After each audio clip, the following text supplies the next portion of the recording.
Wagon tragedy ദുരന്തത്തിന് ഇന്നേക്ക് 104 വർഷം. ഇന്ത്യൻ സ്വാതന്ത്ര്യ സമര പോർമുഖം ദർശിച്ച ഏറ്റവും വലിയ കൂട്ടക്കൊലകളിൽ ഒന്നായിരുന്നു 1921 നവംബർ 19 വാഗൺ ട്രാജഡി. 70ഓളം പേരാണ് അതിൽ ദാരുണമായി കൊല്ലപ്പെട്ടത്. മരണപ്പെട്ട 51 പേരും പാട്ടകുടിയാന്മാരും കർഷക തൊഴിലാളികളുമായിരുന്നു.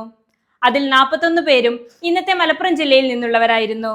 പാണ്ടിക്കാട് ചന്ത കയ്യേറ്റം ചെയ്തു, പുലാമന്തോൾ പാലം തകർത്തു എന്നീ കാരണങ്ങൾ പറഞ്ഞാണ് വാഗൺ സംഭവത്തിലേക്കുള്ള പ്രതികളെ അവർ പിടികൂടിയത്. കോഴിക്കോട് നിന്നും വന്നൊരു ട്രെയിനിൽ തിരൂരിൽ നിന്നും ഒരു ചരക്ക് വാഗൺ കൂടി ഘടിപ്പിച്ചു. അതിൽ 50 പേർക്ക് മാത്രം നിൽക്കാൻ കഴിയുന്ന അറകളിൽ 100 പേരെയും കുത്തിനിറച്ചു.